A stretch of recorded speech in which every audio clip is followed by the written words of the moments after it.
आज की हमारी कहानी है अधूरा प्यार। आपने हमारे चैनल को अभी तक सब्सक्राइब नहीं किया है तो इसे आज ही सब्सक्राइब कर लें और बेल आइकन को ऑन कर लें।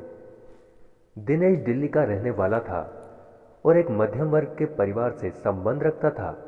उसके पिता ज़्यादा संपन्न नहीं थे, वह एक गरीब परिवार से संबंध रखते थे। दिनेश के पिताजी अदालत में मुंशी का काम करते थे।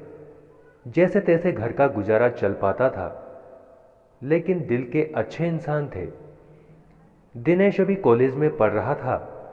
कुछ दिनों बाद कॉलेज में छुट्टियां लगने वाली थी और छुट्टियों में वो सभी घूमने के लिए कश्मीर जा रहे थे।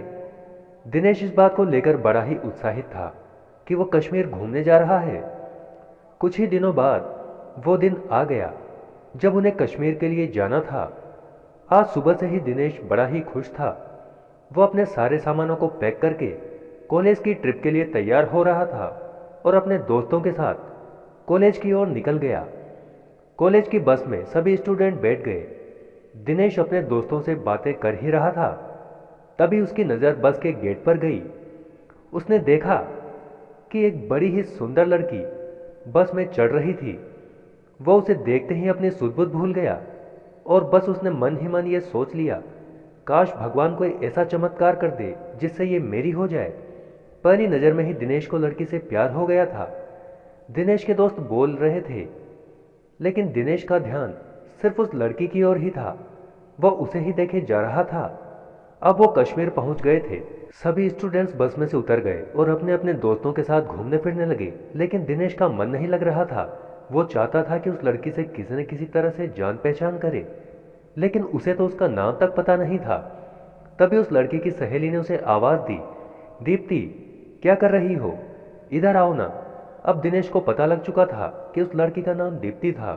कॉलेज से आने के बाद दिनेश खोया खोया सा रहने लगा। उसके मन में बस दीप्ति के ही विचार आते रहते थे। वो किसी न किसी तरह से दीप्ति से बात करना चाहता था। दिनेश के दोस्त उसे इस हालत में देखकर बड़े ही परेशान रहते थे कि अचानक से उनके दोस्त को ये क्या हो गया है।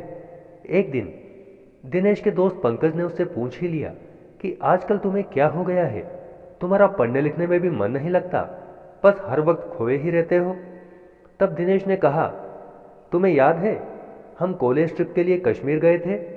तब वहाँ पर एक लड़की मुझे बहुत ज़्यादा पसंद आ गई और मुझे उससे प्यार हो गया, लेकिन अब मैं दुविधा में हूँ कि उससे किस तरह से बात करना शुरू करूँ। तभी दिनेश के दोस्त पंकज ने कहा, वो तो अपने ही कॉलेज की लड़की है और अपनी जूनियर है।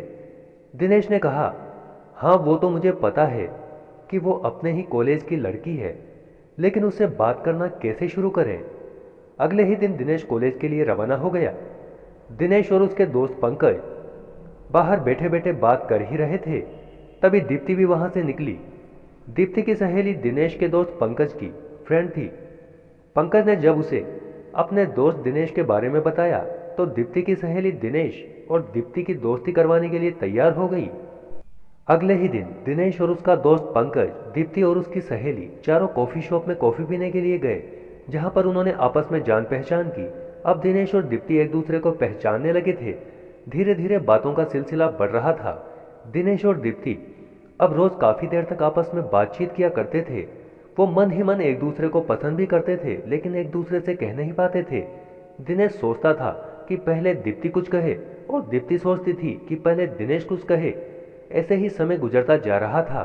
एक दिन दिनेश कॉलेज के बाहर ही बैठा हुआ था, तभी दीप्ति उसके पास आई और उसे एक कार्ड थमाते हुए बोली, मुझे तुमसे कुछ कहना है। दिनेश की खुशी का ठिकाना नहीं रहा। उसने सोचा आज तो दीप्ति अपने प्यार का इजहार कर ही देगी। तभी दीप्ति ने कहा, अगले सप्ताह ही मेरी शादी होने वाली है और मैं तुम्हें अपनी शादी का इनविटेशन देने के लिए आई हूँ। यह सुनते ही दिनेश के पैरों तले जमीन खिसक गई। मन ही मन सोचने लगा कि मैंने कितनी देर कर दी, लेकिन अब क्या किया जा सकता था। भारी मन से दिनेश बोला, हाँ हाँ क्यों नहीं, मैं तुम्हारी शादी में ज़रूर आऊँगा। दीप्ति दिनेश को अपनी शादी का कार्ड देकर वहाँ से निकल गई। दिनेश बैठा बैठा सोच रहा था, काश मैं समय पर दीप्ति से अपने प्यार का इजहार कर देता तो आज दीप्ति मेरी होती। दोस्तों, इस कहानी से हमें सीख मिलती है, अगर आप किसी से प्यार करते हैं तो बेझिझक उसे अपने दिल की बात ज़रूर बताएं, क्योंकि समय निकल जाने पर फिर कुछ भी नहीं किया जा सकता। आपको हमारी कहानी कैसी लगी कमेंट करके हमें ज़रूर बताएं। चैनल को लाइक शेयर सब्सक्राइब करना ना भूलें।